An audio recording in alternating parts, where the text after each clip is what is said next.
Boa noite, pessoal. Estamos ao vivo aqui, iniciando o Hangout.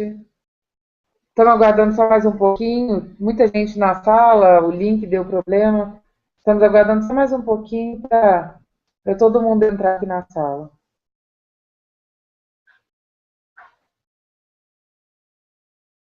Nós já estamos ao vivo.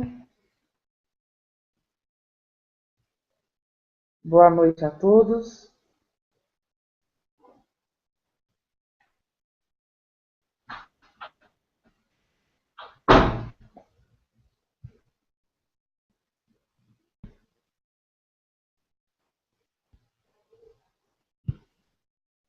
Pessoal, só mais um pouquinho e a gente já vai começar, ok? Estamos só aguardando mais algumas pessoas entrarem na sala.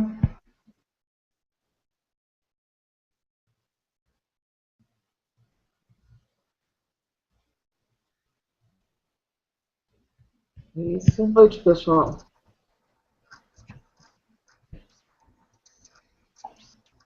Boa noite, pessoal. Sejam todos bem-vindos. Nós já começamos. Boa noite, pessoal. Nós já estamos aqui ao vivo. É um prazer estar com vocês de novo. Estamos aguardando a sala. A gente atrasou um pouco em função de um problema técnico, mas já estamos aqui ao vivo.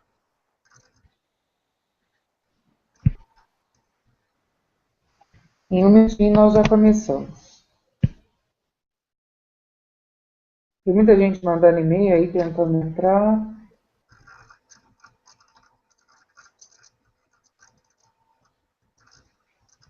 Bom,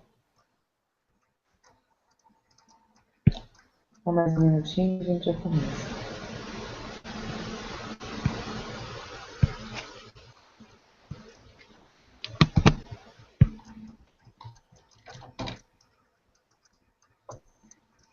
Bom, pessoal, hoje à noite nós combinamos que nós falaríamos a respeito do passo a passo para trabalhar com as ferramentas de coaching, né? Como é que a gente faz um planejamento passo a passo? Muita gente tem dúvida a respeito do planejamento do processo de coaching. Como é que a gente faz para o início, meio e fim do processo de coaching? E qual que é a diferença do planejamento passo a passo no processo de coaching executivo e do processo de coaching de vida? E é sobre isso que nós vamos falar. Estou aqui, eu sou a Carolina Calaça, com a minha sócia Cássia Morato. Cássia, fala aí para o pessoal aí.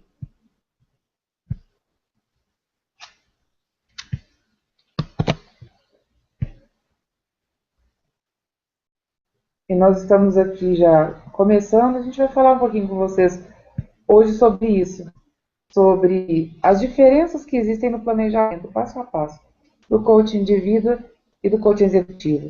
Acho que muitos de vocês devem ter recebido aí, nós mandamos por e-mail a planilha passo a passo do coaching executivo e a planilha passo a passo do coaching de vida. A gente vai detalhar um pouco mais sobre isso hoje à noite e falar com vocês a respeito de como é que funciona o processo de planejamento, de onde você começa, como é que você conduz esse processo com as pessoas e o passo a passo para fazer isso com sucesso e ter resultados diferenciados. Então, o primeiro trabalho que a gente vai, a primeira coisa que a gente vai mostrar aí para vocês é aquela tela do coaching executivo, que a gente mandou as etapas do processo de coaching executivo. E aí existem alguns pedaços aí. Atividades pré-coaching, contratação, avaliação e assessment, estabelecimento de metas, o processo de coaching e a transição para o desenvolvimento de longo prazo. E nós mandamos também para vocês do processo de coaching de vida, do passo a passo, do planejamento de coaching de vida. E quais são as principais diferenças? Né? Tem muita gente confundindo o processo de coaching de vida com o processo de coaching executivo. As ferramentas, tudo que você utiliza no processo de coaching de vida é específico e tem o foco, o objetivo de desenvolver habilidades e competências individualmente das pessoas, mas é para o objetivo dela, pessoal. Diferente do processo de coaching executivo, que o foco do processo de coaching executivo é desenvolver habilidades e competências, mas aí existe um outro ente, que é a organização. Tem gente que ainda tem dúvida, tem perguntado qual que é a diferença do processo de coaching de vida do processo de coaching executivo, como é que eu sei que é um processo de coaching executivo? Bom, o processo de coaching executivo ele é sempre contratado pela empresa. Então, se alguém te contrata para desenvolver suas habilidades, suas competências de carreira, como líder, e tudo isso, o que você vai fazer é ajudar essa pessoa, mas com uma abordagem de coaching de vida, embora você utilize ferramentas de coaching de carreira e de desenvolvimento. Quando a empresa te contrata e te chama para fazer um processo de coaching, esse é um processo de coaching executivo. O que configura um processo de coaching executivo é a atuação da organização, é a empresa presente. É a empresa definindo quais são os objetivos dela, o que ela deseja, que resultados ela deseja atingir, e você vai conduzir isso junto com o executivo da organização. É para isso que ela contrata. Mas existe um processo anterior que é o do planejamento. Depois que você teve uma abordagem inicial, com o coach de vida, normalmente você é procurado por indicação, você é procurado pelo cliente, e esse cliente que te procurou é o contratante. E é com ele que você vai firmar o contrato, com ele que você vai iniciar o trabalho, com ele que você vai estabelecer os acordos. E quando você é contratado pela empresa, a abordagem é diferente e os entes envolvidos são diferentes. Primeiro, você é contratado pelo RH, normalmente. E às vezes o contratante nem é o RH, é um diretor, o CEO da empresa, solicitante para a contratação. E normalmente, o líder imediato, o chefe imediato do gestor que você vai desenvolver, pode ser também o solicitante ou o contratante. Ele é parte interessada no processo, porque ele vai participar da aferição, da medição nesse processo de desenvolvimento. Então, ele vai te cobrar os resultados, ele é a pessoa com quem você precisa conversar antes de iniciar o processo de coaching, para se estabelecer um acordo e como é que esse processo vai ser medido, vai ser mensurado, vai ser avaliado. Ele é parte interessada. Então, essa é a primeira diferença básica do processo de coaching executivo e o processo de coaching de vida. É o contratante. Isso muda tudo. Quando o contratante é pessoa física, o objetivo dele é de atender os seus interesses pessoais, mas quando o contratante é pessoa jurídica, é a empresa, o foco é diferente. A empresa tem um objetivo, um alvo estabelecido, e o que ela deseja é que você seja um facilitador para desenvolver naquele líder, naquele gestor, habilidades e competências para que ele assuma um novo cargo, ou para que ele tenha performance naquele cargo, naquela atuação que ele vem desempenhando. E aí, nesse aspecto, é o passo inicial. Cássia, quer comentar? Quero sim. Tem algo bem importante nesse aspecto aí, que é o seguinte: se eu estou lidando com interesses organizacionais e o meu contratante, por exemplo, é o gestor direto, é meu papel ajudá-lo a perceber em que ele pode contribuir. Qual que é o papel dele nesse processo de coaching? Por exemplo, dando feedback, avaliando e deixando bem claro quais são as habilidades que precisam ser desenvolvidas. Às vezes é comum a gente receber demanda de coaching executivo e o profissional que vai passar pelo processo não tem recebido um feedback claro a respeito das expectativas de desenvolvimento dele. Então é importante, nesse papel, nesse aspecto, o coach clarear os papéis. O coach clarear os papéis do líder, do executivo e do RH. Deixar isso bem claro para alinhar as expectativas e para que as coisas transcorram com normalidade com a participação de todos os envolvidos. Então, o primeiro passo ali que é diferente, o primeiro processo que é diferente entre o processo de coaching executivo e o processo de coaching de vida, o life coaching, é o contratante. É a expectativa do contratante, a Cássia comentou aí como é que as coisas funcionam no processo de coaching executivo. Mas no processo de coaching de vida, é comum que a pessoa te procure, ela tem um objetivo em mente, ela tem um algo que ela te contratou porque ela deseja um resultado diferente, alguma coisa que ela deseja conquistar, algo que ela tem como expectativa. Mas, por exemplo, tem uma história bem curiosa de uma cliente que me contratou e o objetivo dessa cliente era desenvolver um projeto profissional. Ela era contratante. E quando ela me procurou, eu falei, olha, esse é o processo, vamos fazer um processo inicial de coaching, vamos começar com 2 sessões de coaching, e se for só esse objetivo, se o seu objetivo, seu alvo realmente só desenvolver esse projeto que você está dizendo, tranquilo, 2 sessões vão ser super suficientes. Mas se a gente descobrir durante o processo que existe algo mais, pode ser que precise de mais algumas sessões. E isso é interessante, porque o projeto dela, ele é tudo, menos desenvolvimento de objetivo de um projeto. O objetivo dela era crescimento, o objetivo dessa pessoa era de relacionamento familiar, resgatar laços familiares.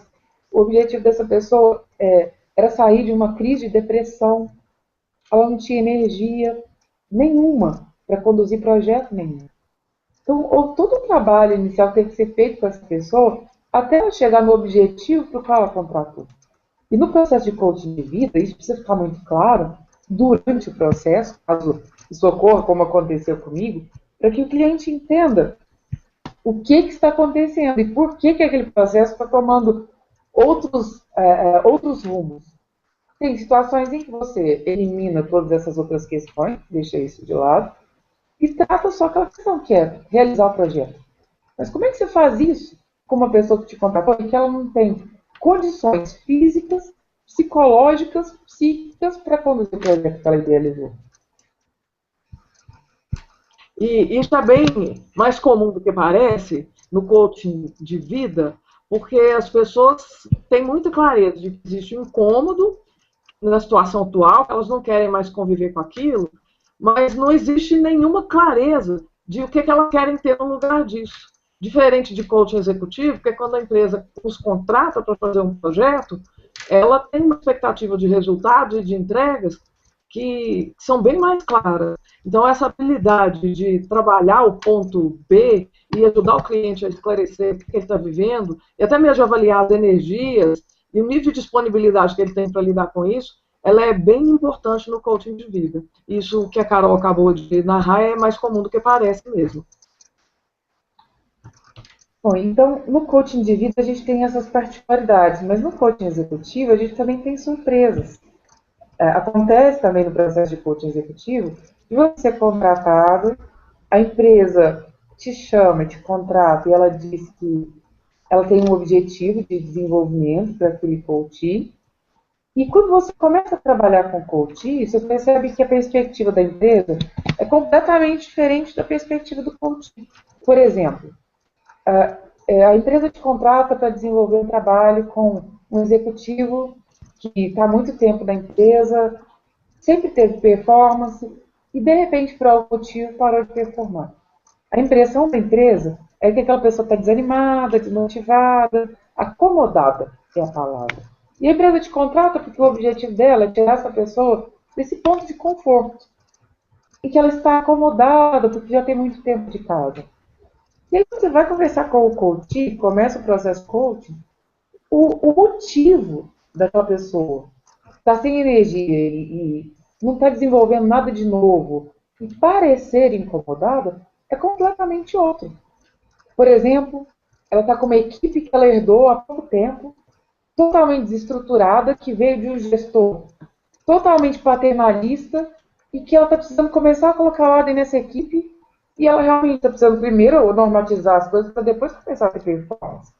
Ou essa pessoa não está tendo condições de se relacionar com o seu líder, com o seu gestor, está tendo muita dificuldade de se relacionar com o seu diretor, com o seu gerente, por exemplo.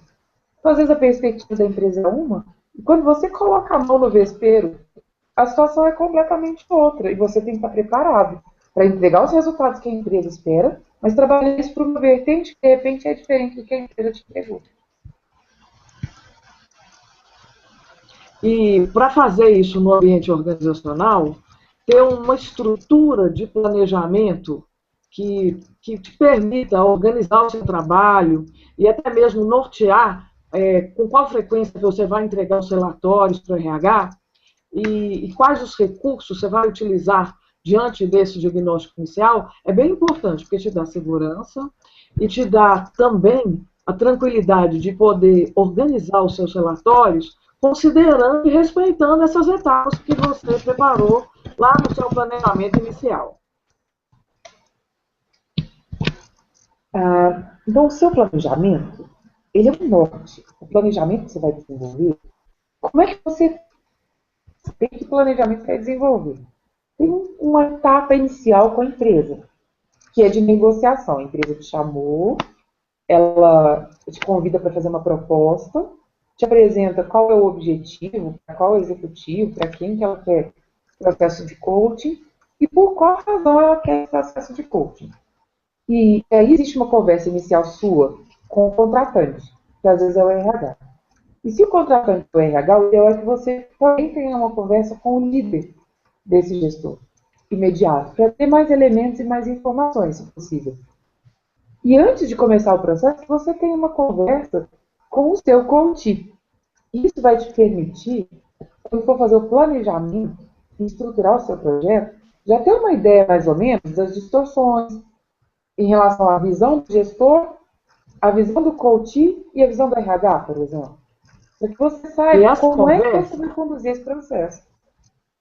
Essa conversa, ela é bem relevante, porque é mais comum a gente encontrar uma visão, por exemplo, do RH muito focada no aspecto comportamental.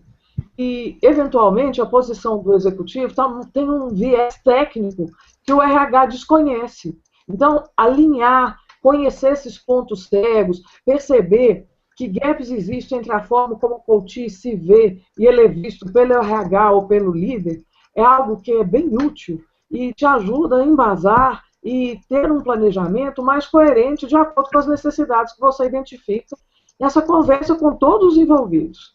Né? Identificar o que existe de diferente, a forma como o coach se vê, como ele é visto, percebido pelo RH, pelos líderes, ou até mesmo por alguma informação estruturada que o RH tenha, por exemplo, uma pesquisa de clima, avaliação de desempenho, isso aí te dá informações adicionais para ter um planejamento. E o que a Carol comentou é bem importante, de verdade. O planejamento é o norte. Não significa que você é obrigado a cumpri-lo na íntegra, mas ele te dá um norte de quais são os passos essenciais para você garantir resultados. Cássia, repete o que você falou agora. Bastante. Cortou, o que você falou?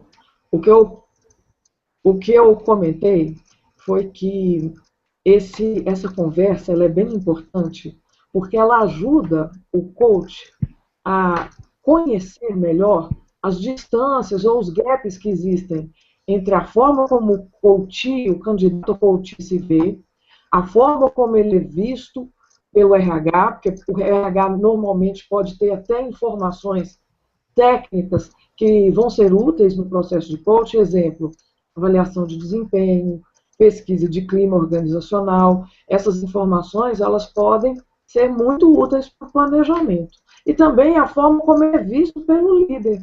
E é bem comum a gente perceber que o RH tem uma visão comportamental muito rica do coach, em função das informações que ele colhe relacionadas a pesquisas institucionais do RH mesmo, e o viés do coach, o ponto de vista do coach, ter um viés mais técnico, em função da proximidade que o coach tem com os desafios da função dele, né, do trabalho, das responsabilidades, do papel que ele exerce.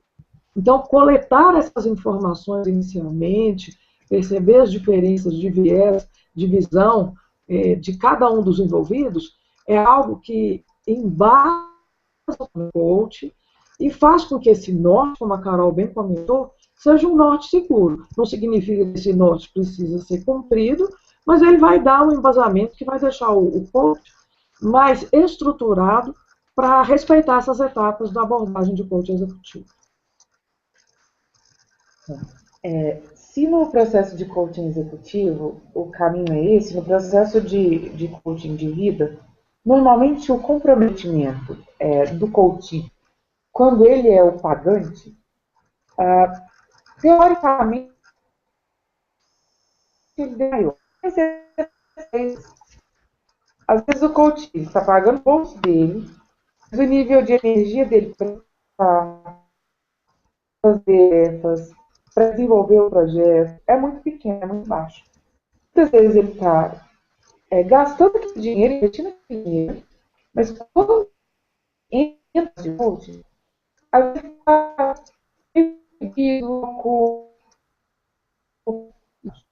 então, o nosso papel quando é um processo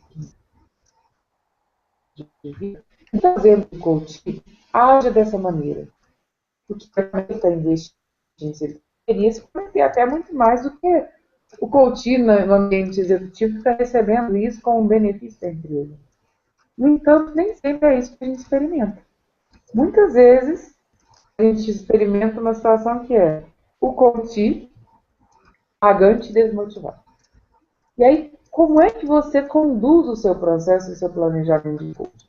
Você precisa dar um passo atrás antes de começar a conduzir o processo com foco no resultado querer, para entender o que gerando essa falta de energia, essa falta de comprometimento, e gerar compromisso, comprometimento e novas ações para que o coach se comprometa com o processo e aí você caminha. E aí tem alguns acordos que você pode fazer com ele antes do início do processo, que é de feedback, de informações quando ele não estiver comprometido, e de acordos bem claros de como é que esse processo vai ser conduzido. E eu queria apontar algo que é bem importante nessa fase, que a Carol traz, é bem relevante, que está relacionado com a contratação do processo de coaching. O papel do coaching pessoal, é deixar muito claro quais são as responsabilidades e atribuições dele como coach, de trazer reflexões, de apontar os pontos cegos, de desvendar questões que estão inconscientemente afetando o resultado, mas também de fazer com que o coach enxergue qual é o papel dele. Quais são as responsabilidades que vão fazer toda a diferença para que ele tenha resultado e para que ele avance em direção ao seu objetivo. Isso daí dá bastante transparência ao processo e dá uma sensação de proteção, porque o coach começa a perceber com quem que ele pode contar e onde que ele está pisando de verdade. Bom, então, o primeiro passo e a primeira etapa do planejamento são, primeiro, a negociação, tanto no processo de coaching de vida como no processo de coaching executivo. Eu queria comentar sobre algo importante. Eu já fui procurado algumas vezes, eu sei que a Cássia também, algumas pessoas nos procuram, e com o objetivo de ter uma conversa prévia e indicar para a empresa a contratação de um processo de coaching para ele. E muitas vezes, o nosso papel como coach é entender qual é o objetivo dessa pessoa e orientar essa pessoa se esse processo deve ser contratado pela empresa ou se esse processo deve ser contratado por ele. Por exemplo, alguém te procura com o objetivo de fazer um processo de coaching, querendo saber se esse processo de coaching deve ser contratado pela empresa, mas aí quando você começa a conversar, você fala, olha, eu estou na corda bamba na empresa, não estou bem, não sei se eu quero ficar, e eu estou pensando em replanejar minha carreira. Se você é contratado pela empresa para fazer um processo de coaching executivo, você não vai poder trabalhar esse objetivo do coaching, que é desenhar uma nova carreira num outro lugar, numa outra perspectiva, ajudá-lo a pensar num plano B. Não é esse o foco da empresa plano. Então, o seu papel quando essa pessoa te procura antes é dizer, olha, se eu for contratado pela empresa, o que eu vou ter que fazer é desenvolver com você os objetivos e seus alvos mas eles vão ter que ser convergentes com os alvos e os objetivos da empresa. Se o que você quer é pensar e avaliar a possibilidade de uma outra carreira em um outro lugar fora dessa empresa, eu te recomendo que você contrate coaching pessoal. E isso não é antiético, muito pelo contrário. É correto quando isso acontece antes. Agora, se você for contratado pela empresa e durante o processo de coaching você descobrir que o coach está pensando no plano B, como coach é fazer com que essa pessoa se volte para o projeto, para o objetivo e para os aprendizados e os ganhos que ela pode ter dentro do processo de coaching executivo. E isso que a Carol traz é extremamente importante, inclusive na diferenciação da postura do coach no processo de coaching pessoal e de coaching executivo. Porque no processo de coaching pessoal, o seu cliente é o seu coach, ele é o pagante. Ele é o principal e único interessado no processo. Agora, no projeto de coaching executivo, o seu pagante não é aquele cliente que você está fazendo coaching com ele. Então, tem um projeto que é de mão tripla, tem 3 interessados, tem a empresa, tem o coach, tem você, e aí você tem um papel de lealdade ao seu cliente proponente, que é o pagante. Se você aceita trabalhar o plano B do coach, você se queima como coach executivo e você aceita um conflito ético que é relacionado com lealdade. Então, é bem importante fazer isso e ficar muito atento a isso. E essa é uma dúvida que muitos coaches têm. Como é que eu faço no meio do processo? A Kelly está comentando que durante o processo, esses acordos podem ser relembrados. É verdade. Durante o processo de coaching, o seu papel é trazer à mente do coach aqueles acordos que foram estabelecidos. Agora, se você não estabeleceu acordos claros no começo, e que aqueles acordos são esses? Qual é o papel do coach? Qual é o papel do coach? Como é que esse processo vai acontecer? Qual é a minha responsabilidade e qual é a sua responsabilidade? Para que a gente chegue no final com um processo de sucesso. Então, isso pode ser lembrado o tempo todo, pode ser lembrado sempre. Né? Mas é importante que o coach se define, que ele entenda como é que deve se comportar. E o que é o processo de coaching, o que é ética no processo de coaching. E fazer essa diferenciação muito clara. Quando eu sou contratado pela pessoa física, eu devo atender aos interesses da pessoa física. Quando eu sou contratado pela pessoa jurídica, eu preciso e tenho que atender os interesses da pessoa jurídica. E o que tem de maravilhoso no processo de coaching executivo é que, ao atender os interesses e os desejos da pessoa jurídica, eu posso também beneficiar o coach, que é a pessoa física envolvida no processo dentro da empresa. Porque se ele se envolver nesse projeto, nesse processo, o aprendizado que ele vai ter pode servir para a vida dele, para a carreira dele, se ele se engajar de verdade. E essa é uma habilidade bem importante para garantir o sucesso da carreira do coach no ambiente organizacional. E isso daí tem uma relação muito forte com o arsenal de recursos que o coach tem. Porque muitas ferramentas de coaching pessoal, elas podem oferecer algum risco se não forem bem aplicadas no coaching executivo. E ter acesso a ferramentas exclusivas de coaching executivo que permitem justamente conciliar esses interesses, dá para o coach uma segurança e um arsenal de recursos, porque as pessoas são diferentes, as demandas são circunstanciais, são relacionadas com o cenário. Então, isso daí dá para o coach um arsenal de recursos que permite a ele ser mais efetivo, mais assertivo e galgar resultados mais rapidamente.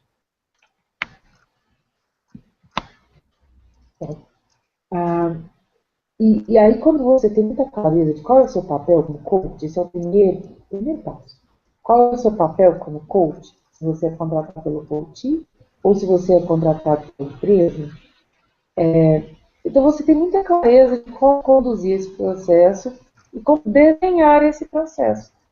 E lembra daquele primeiro vídeo? Eu acho que muitos de vocês devem assistir o vídeo 1 que eu mandei, contei um pouco da minha experiência. Depois a gente mandou o vídeo 2, que estamos eu e a Cássia falando da importância das ferramentas. Alguns de vocês devem ter visto lá no vídeo 1 falando sobre o papel e a postura do coach. Tem muitos coaches que querem fazer com que o coach saia feliz e alegre da sessão de coaching. Ai, que sessão maravilhosa, muito feliz, muito alegre. Porque foi agradável a sessão de coaching. E se isso acontecer em todas as sessões de coaching, tem algum problema com o processo. O objetivo do processo de coaching não é fazer o cliente sair feliz. É fazer com que o cliente consiga pensar fora da caixa. E isso já é incômodo.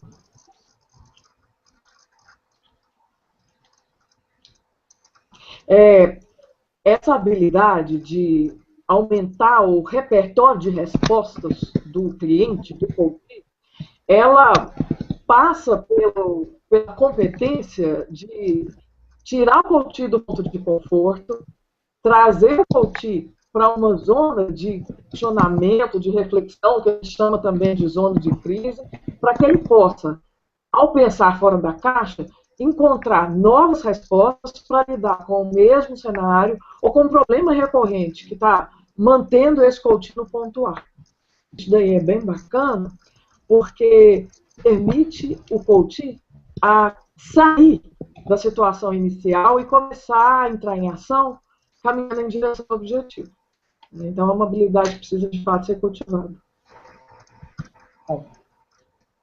Passamos esse alinhamento inicial, foi feita a negociação, se foi com a empresa, a gente conversou com o RH, com o gestor, conversamos com o chefe inicial, o líder imediato do coach, conversamos com todos os interessados. E aí nós vamos começar o projeto e o plano de desenvolvimento desse coaching. Por outro lado, se a gente fez coaching de vida, foi feito um acordo de coaching de vida, nós vamos começar a fazer o plano do projeto de coaching de vida com base no objetivo previamente apresentado pelo coaching, que pode ser alterado e pode ser mudado nas primeiras sessões de coaching, quando você começa a explorar o objetivo, de repente a pessoa vai entender ou descobrir que o que ela quer não é aquilo que ela imaginava que ela queria inicialmente. Isso também é muito comum no processo de coaching. Então, você deve fazer um plano de coaching. E esse plano de coaching é o número de sessões que foram negociadas inicialmente e o passo a passo, o objetivo que você pretende em cada uma daquelas sessões, o resultado que você pretende obter em cada uma daquelas sessões, para que você chegue no final do processo com o resultado esperado.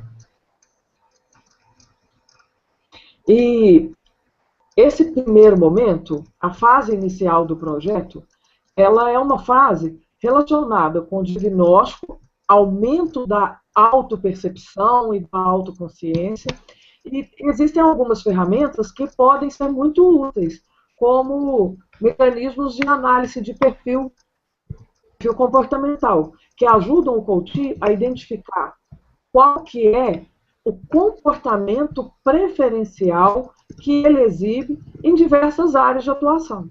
Isso daí favorece aumentar a autoconsciência do coach e prepará-lo para definir o objetivo com mais clareza. Isso é recomendável, na verdade, não necessariamente você precisa, em todo projeto de coach, ter um assessment.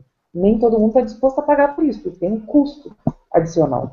Mas é muito interessante que você recomende, porque o assessment inicial, e quando a gente fala de assessment, nós não estamos falando só de avaliação 360 graus, nós estamos falando de um assessment de mercado. Pode ser o DISC, pode ser o MBTI, pode ser BI. Qualquer um desses assessments. Eu tenho o meu preferido, tenho os meus preferidos, a Cássia tem os preferidos dela, cada coach tem os seus preferidos, tem alguns que têm um custo mais acessível, mas não tem qualidade, tem o Quantum também, que é muito bom, mas o Quantum, por exemplo, é um assessment legal para empresários. Eu já prefiro o DISC quando você vai trabalhar com executivo, o MBTI em alguns momentos ele é mais interessante. Então, é bom que você indique um acesso, porque ele acelera o processo de coaching. Ele faz com que você comece a ter resultados mais rápido, porque o coach já tem um espelho na frente dele, já tem um espelho diante dele, que permite que ele comece já o processo de coaching se olhando no espelho e se entendendo, se conhecendo. Porque se você não tem esse processo, você vai ter muitas vezes que tirar o cliente lá daquela fase inicial e errada, e até que ele entre no ritmo e comece a se reconhecer, talvez já foram algumas sessões. Você não quer que ele desperdice tempo. E no coaching de vida, isso daí pode ser muito útil quando a gente está fazendo coaching de carreira. A pessoa está repensando a carreira, redefinindo um rumo diferente para a carreira. E aí os assessments de mercado, eles são um auxílio valioso porque eles ampliam o rol de possibilidades do coach trabalhar e também o autoconhecimento. Eles ampliam a possibilidade do coach se ver, se perceber e fazer uma conexão entre aquilo que ele já tem e as possibilidades que ele tem de investir na própria carreira. E, bom, aí nós vamos para essa próxima etapa, em que nós fizemos um planejamento, sessão a sessão, planejamos qual que é o objetivo e o alvo de cada uma das sessões, tanto no processo de coaching de vida como no processo de coaching executivo. Cada sessão já tem um tema estabelecido, cada sessão já tem um objetivo estabelecido, um resultado que você pretende, é sair do ponto A, ajudar o cliente a sair do ponto A, e chegar lá no ponto B, que é o desejado, o esperado, quando é na empresa, pela empresa e por ele, e quando é o coaching de vida, por ele. Depois que você fez essa listagem, dia a dia, sessão a sessão, qual que é o seu alvo, qual que é o seu objetivo, aí é hora de selecionar as ferramentas. E para selecionar as ferramentas, hoje a gente veio conversando sobre ferramentas, eu e o Carol tivemos uma reunião conversando sobre ferramentas. É interessante que quando eu tenho um arsenal, eu tenho disponibilidade de mais ferramentas e conheço para que serve cada ferramenta, eu tenho mais liberdade de fazer esse planejamento, de selecionar as ferramentas com mais segurança. Porque eu conheço. O que eu espero no primeiro terço do projeto de coaching? Qual que é o meu objetivo na sessão 1, na sessão 2, na sessão 3? Que demanda principal esse coaching me traz e que eu preciso lidar com ela? Aí eu posso escolher as ferramentas com muito mais tranquilidade. E se eu tenho um leque maior de ferramentas, isso me dá a condição de respeitar as diferenças individuais, de olhar para o cenário, de olhar até para o estilo de comportamento do meu coach e escolher as ferramentas mais adequadas. Por exemplo, tem algumas ferramentas que proporcionam reflexões muito profundas. Para um coach que tem pontos cegos significativos, essas ferramentas podem ser mais adequadas. Outras, tem ferramentas de especificação de objetivo que são muito pontuais, são muito práticas, são muito pragmáticas. Para aquele coach que é mais pragmático, que responde rapidamente, essa ferramenta pode ser mais útil. A Kelly está perguntando aqui o que a gente considera que é relevante aplicar na sessão de encerramento. Daqui a pouco a gente vai falar dessa última sessão. Vamos só terminar de alinhar durante o processo aqui, como é que as coisas funcionam, e a gente vai chegar na última sessão. Mas isso que a Cássia comentou agora, incrementa tudo isso que a gente falou, esse processo de planejamento. Então, imaginem que você tem lá seu mapa, você já desenhou o seu mapa, já tem clareza de como é que o processo vai acontecer do início até o fim, você já pensou nas possíveis ferramentas que podem se encaixar e se enquadrar em cada uma das sessões.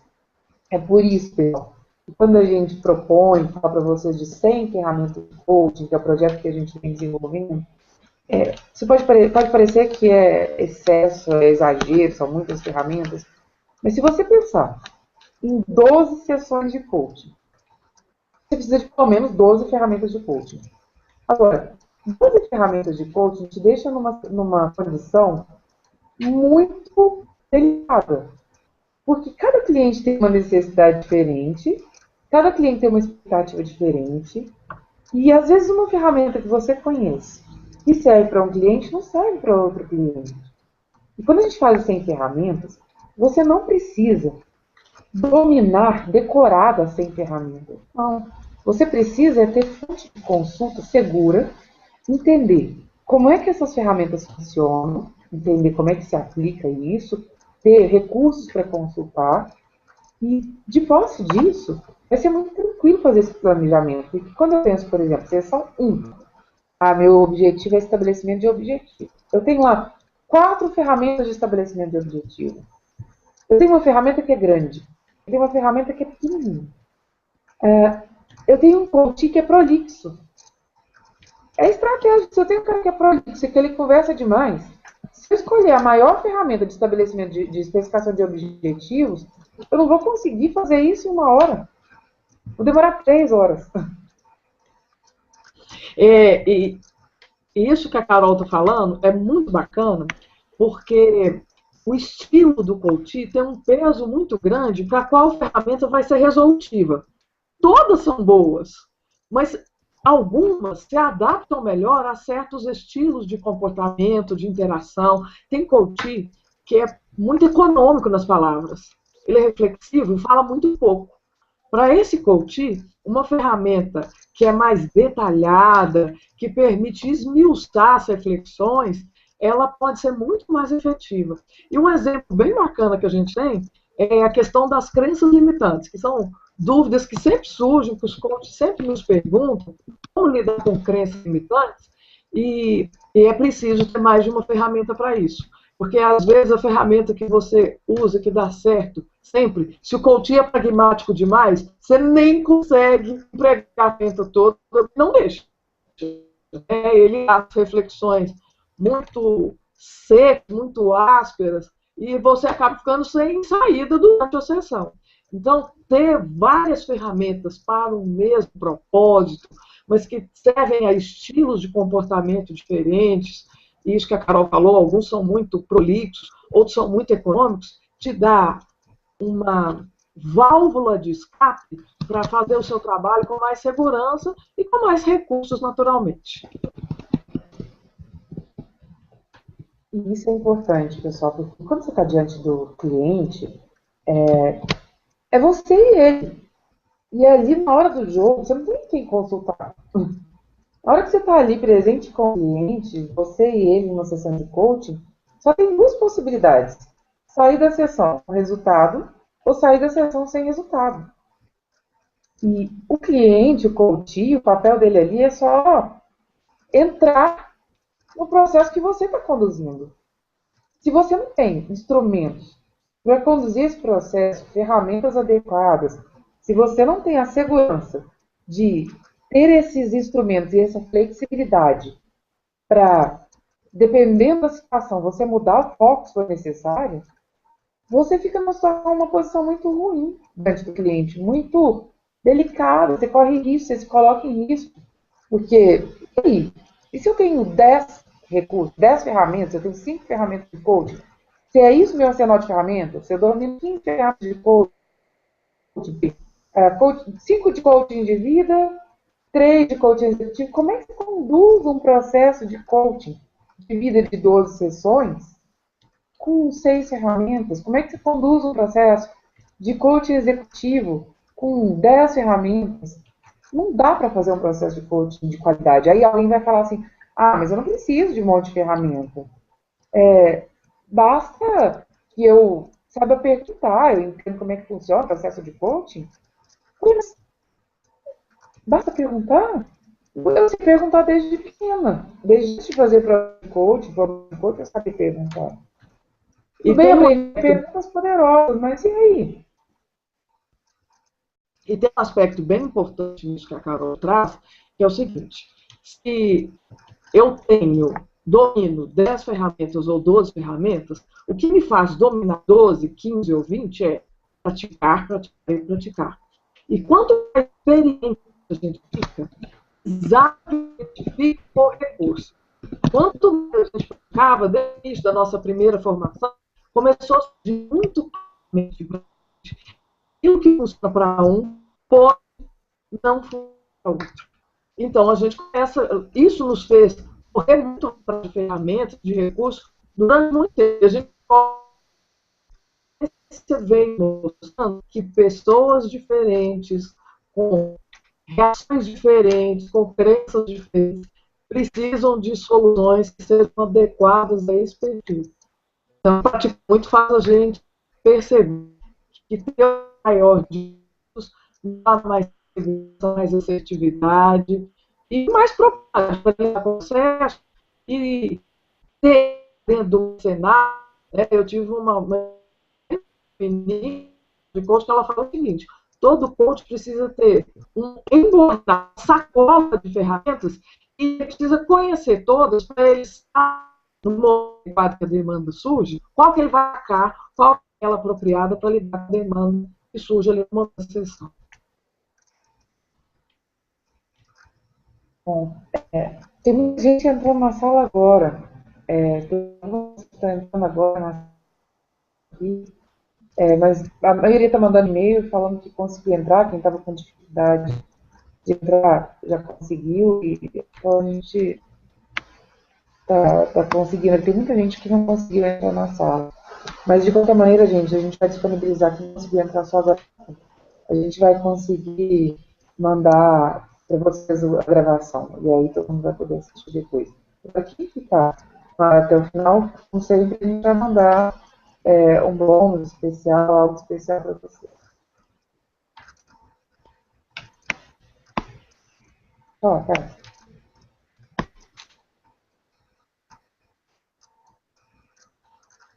Oi, Carol, falhou aqui. Você podia repetir, por favor? Bom. Então, você acabou de comentar, eu pedi para você falar, mas tudo bem.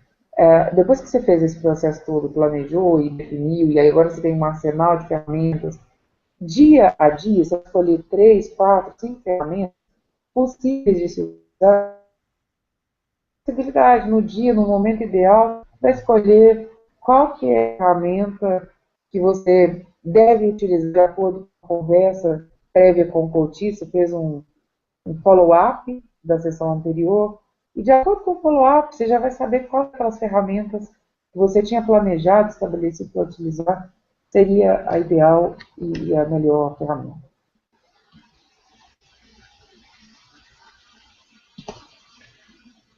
E aí a que eu tinha perguntado, eu vou voltar lá na pergunta dela, eu tinha falado a respeito disso, que era como é que a gente faz na última sessão? A última sessão é bem importante. E a gente sempre tem que fazer um fechamento do processo de coaching. Conduzir tudo acontecer muito bem, durante todo o processo. O processo de coaching executivo tem um detalhe que a gente não falou, que é como é que você faz com relação como é que você faz durante esse projeto com relação ao RH. Como é que você manda informações para o RH? De 4 em 4 sessões, você manda um relatório para o RH. Normalmente a gente faz assim. 4 em 4 sessões, você manda um relatório para que o RH possa acompanhar, entender o que está acontecendo e acompanha o processo de desenvolvimento de coaching. Esse relatório do RH, ele tem algumas informações, ele contém algumas informações, ele contém todas as informações. Só para que o RH entenda o objetivo das sessões que foram conduzidas. E perceba que você está caminhando em direção ao fechamento do objetivo. E tem algo bem importante nisso aí, que lá na fase inicial, eu preciso tranquilizar o meu coach de coaching executivo que o relatório do RH, ele vai contemplar o objetivo da sessão, a pauta da sessão e a tarefa. O ponto da conversa é protegido por sigilo profissional. Isso daí garante, protege a confiança do seu coach, você, que é tão importante para a sua relação de parceria e continuidade do processo. Então, pessoal, nós falamos já para algumas pessoas, tem gente que mandou e-mail perguntando a respeito disso, como é que funciona. O fechamento do processo de coaching, o processo final de coaching, a gente nem necessariamente tem uma última sessão, tem alguns processos que a gente recomenda que seja continuidade. Tem alguns processos que a gente recomenda para o RH que seja encerrado. A gente atingiu o objetivo. O que importa não é o número de sessões, o que importa é o resultado. Então, pode ser que, quando você for um coach bastante experiente, que com 8 sessões você já conseguiu atingir o resultado do cliente. Isso não depende só da sua experiência, claro, isso depende da sua experiência, isso depende do projeto, isso depende do resultado esperado, do gap existente. Mas De repente, você vai pôr sessões, já conseguiu chegar no resultado esperado, já conseguiu finalizar aquele projeto, aquele processo, já teve o resultado esperado. E às vezes, com 12 sessões, não foi possível estabelecer aquele projeto. O que não pode acontecer é que você não tenha feito um planejamento, é que você gaste 5 sessões do seu projeto de 12 sessões de coaching ah, fazendo estabelecimento de objetivos, especificação de objetivos. Isso não pode acontecer, isso acontece com muita gente. E isso daí sacrifica um tempo valioso para o coach entrar em ação, coloca em xeque a seriedade da sua abordagem e também fere uma relação importante que é essa confiança do coach, porque quando ele deposita confiança em você, ele tem expectativas de que ele vai caminhar em direção ao ponto B. Se eu gasto 5 sessões na definição do objetivo, eu estou perdendo um tempo valioso e estou gerando desmotivação no meu coach.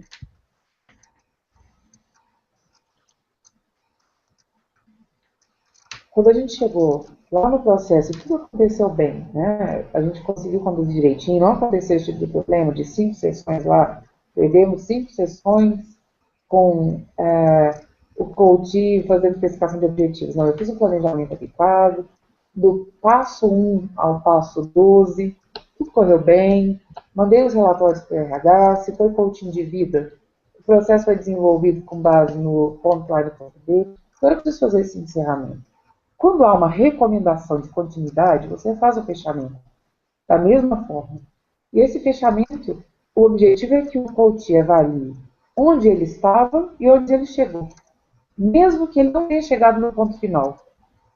Mas que ele perceba o quanto ele caminhou e quais foram os ganhos do processo, quais foram os aprendizados, e que se faça uma mensuração, uma avaliação de o que ele evoluiu, quanto ele evoluiu. Quais são os pontos de atenção que ele precisa ter que recomendam, que justificariam a continuidade do projeto. Que o coach tenha bastante clareza. Se o projeto se for dada continuidade ao projeto, sei lá, mais 4 sessões, 5 sessões, o que ele espera alcançar, qual é o gap que ele precisa preencher e quais os comportamentos que ele precisa praticar. E precisa ser envolvido nisso, porque se eu for recomendar para o RH sessões complementares, o coach precisa ter muita clareza, concordar com isso e, claro, se comprometer, entender que ele é parte crucial, assim como também foi lá no início do projeto. E quando é coaching de vida e o processo objetivo já foi atendido, já foi alcançado, é importante que o coach também olhe para trás no projeto e perceba, tenha clareza de identificar quais são os grandes aprendizados, os grandes ganhos, que comportamentos foram responsáveis por aquela mudança, por chegar ao ponto B, e o que ele precisa fazer diferente daqui para frente para manter essa mudança quando o projeto acabar. É bem comum um processo de coaching pessoal, o coach tem a seguinte dúvida: e agora? Como é que eu vou fazer sem você? Essas reflexões foram tão valiosas para a minha mudança, para eu alcançar o meu objetivo. Então, é ajudar o coach a perceber e identificar como é que ele vai trabalhar o seu autogerenciamento. Lá na fase de manutenção da mudança, quais são os comportamentos que ele precisa pôr em curso para ele garantir essa independência e o término do projeto com ele continuando a ser o protagonista da mudança. E aí, esse fechamento, ele é importante que o coach reconheça e entenda e perceba que ele evoluiu. É que ele consiga mensurar qual foi essa evolução dele. Quando você fez um processo amarrado com as estratégias, com a organização, quando você domina um processo de alinhamento estratégico e conhece o processo de retorno do investimento, estabeleceu indicadores inicialmente, aí nessa última sessão você vai fazer a aferição desses indicadores. Se isso não aconteceu, se você não fez esse tipo de alinhamento, você vai avaliar ganhos empíricos. Quais são os resultados que ele obteve, o que mudou, o que ele aprendeu, quais foram os ganhos e quais as habilidades. Pode falar, Cássio. quais as habilidades que ele adquiriu com o processo de coaching, quais os comportamentos que foram decisivos para esse impacto nos indicadores, o que ele aprendeu a fazer diferente e o quanto que isso daí teve impacto na estratégia, nos indicadores estratégicos quando é coaching executivo.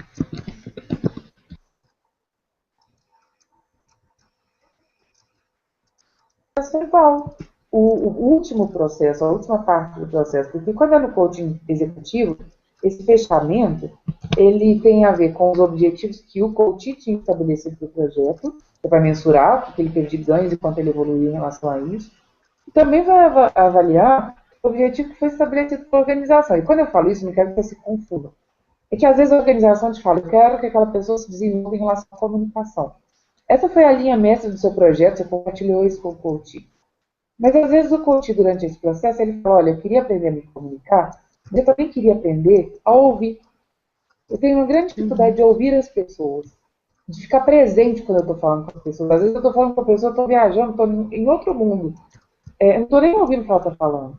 Então você vai trabalhar com o coach e mensurar essa evolução em relação ao objetivo que a empresa propôs e ao objetivo dele. E quando é coaching, é só o objetivo dele. Quando ele caminha. E se há uma indicação de continuidade, você vai conversar com o seu coach. Se for coach executivo também. Se ele acredita que se beneficiaria dessa continuidade. E alinhar e explicar para esse coach quais são os novos ganhos ou quais são os caminhos que ainda faltam percorrer e por que você está recomendando a continuidade. Se ele acredita que ele vai se beneficiar disso.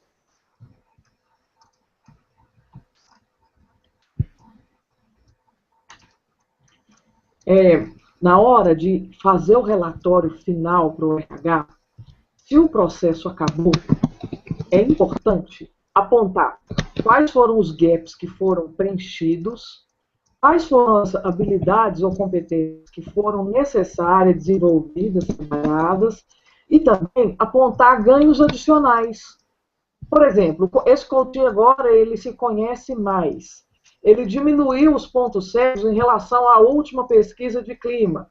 Ou ele fez uma avaliação 360 pela segunda vez, e a forma como ele é visto agora pela equipe, ela é uma forma mais positiva, com relação à habilidade de comunicação, por exemplo.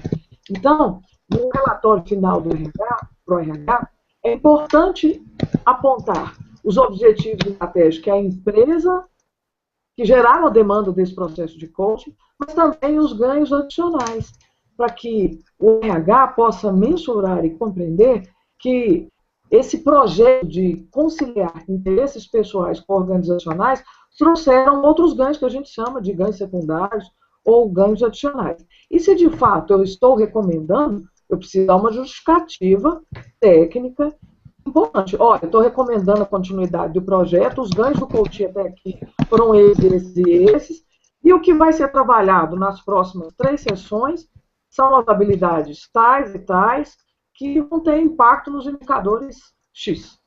Isso é importante justificar e envolver o líder, porque muitas vezes o líder tem dúvidas, o líder daquele coaching, mas por que vai continuar o processo de coaching? Então é importante dar feedback para o líder e alinhar com o líder. Qual vai ser o seu papel nessas últimas 4 sessões? O que a gente vai trabalhar daqui para frente? E em que você, líder do meu coaching, pode contribuir? Qual vai ser o seu papel para apoiar esse processo de desenvolvimento? A Elise está perguntando se é comum que a empresa peça um processo de ROI. Elise, algumas empresas já fazem um alinhamento estratégico e já pedem uma mensuração. Agora, o coach, eu acredito que isso vai mudar em breve e cada vez mais a tendência é que as empresas nos solicitem isso. Okay? Eu acredito que isso vai ser muito comum, cada vez mais comum. A Luciana, eu acho que é a Marisa, ela falou que teve dificuldade de entender o que o RH, foi a Elise ou a Marisa, o que o RH, o que deve conter um relatório para o RH. O relatório para o RH é o objetivo da sessão. Qual é o objetivo da sessão? o que você vai trabalhar com o coach, ou trabalhou com o coach no relatório, durante aquelas 4 sessões. E normalmente a gente pede para o coach assinar esse relatório que está sendo entregue para o RH, para que ele esteja ciente do que está sendo relatado para o RH.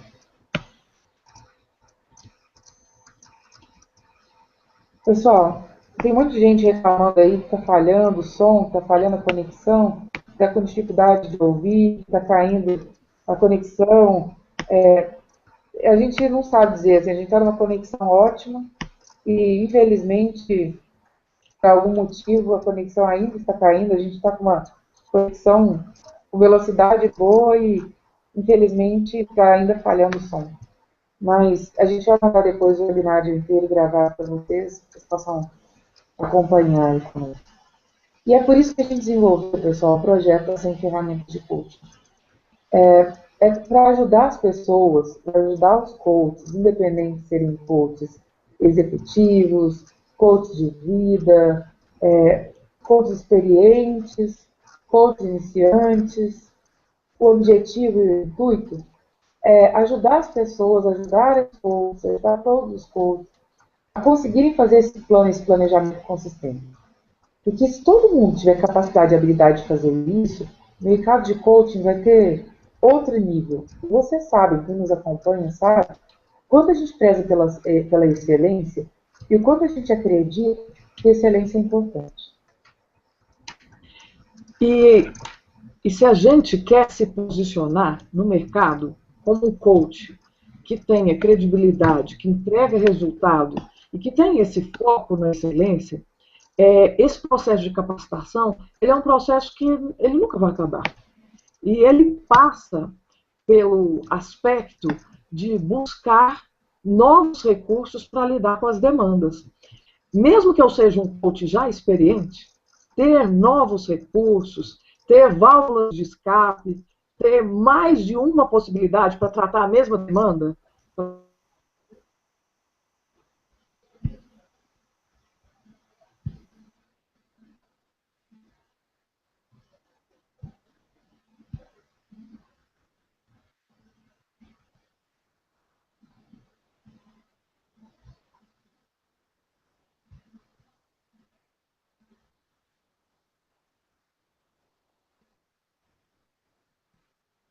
Pessoal, vocês estão ouvindo? Parece que deu uma falha aqui na conexão. Vocês estão ouvindo agora? Escreve aí se estão ouvindo.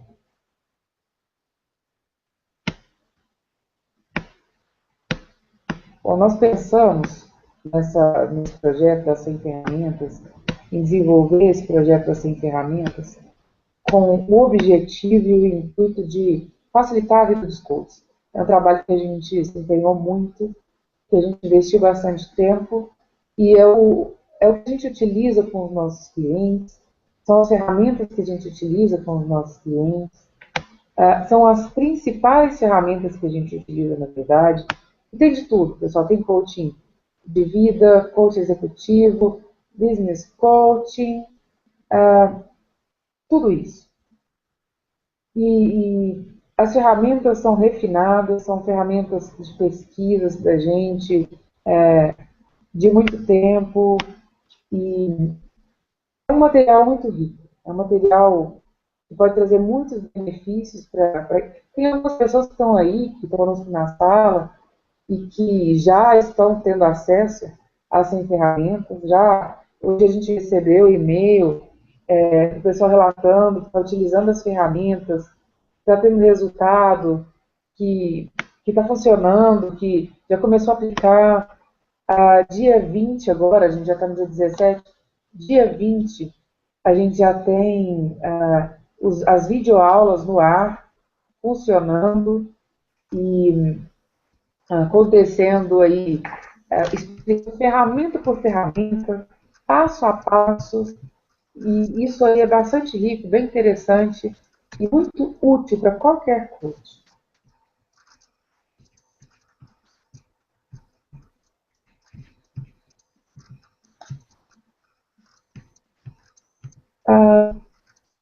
Bom, pessoal, a gente criou esse produto, esse projeto e o projeto de ferramentas para beneficiar os nossos colegas coaches. A gente está disponibilizando esse material para vocês. Nós já falamos a respeito disso por e-mail para algumas pessoas, tem gente que vai receber isso por e-mail, tem gente que ainda não recebeu esse material, está nos escrevendo, nos perguntando como é que pode ter acesso às ferramentas de coaching. E aqui estão as ferramentas, vou disponibilizar para vocês as ferramentas de coaching. Existem 3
uma falha aí na transmissão, mas a gente já está no ar de novo.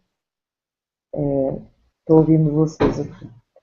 Então, a gente estava falando a respeito das 100 ferramentas de coaching, que a gente disponibilizou aí para vocês. Quem tiver interesse em conhecer mais sobre as 100 ferramentas de coaching e saber como é que você pode ter acesso a isso, a esse material, entre em contato conosco, pode mandar um e-mail para a gente e a gente disponibiliza as informações a respeito desse projeto. E aí eu quero agradecer vocês que nos acompanharam, ficaram aqui a noite toda com a gente. As desculpas pelas falhas de som, da conexão, e infelizmente a sala por um momento que lotou, não aguentou, tinha muita gente tentando entrar ao mesmo tempo e não funcionou, a conexão ficou caindo, mas a gente já vai resolver isso com o nosso fornecedor, tentar trocar de fornecedor e solucionar esse problema para que isso não aconteça de novo. Então, quero agradecer a todo mundo que participou com a gente, desejar uma ótima noite para vocês, de descanso, e a gente espera ter contribuído. A gente vai mandar depois a gravação para vocês por e-mail, para que vocês possam assistir na íntegra e ouvir aquilo que vocês perderam. Muito obrigada, boa noite e até a próxima.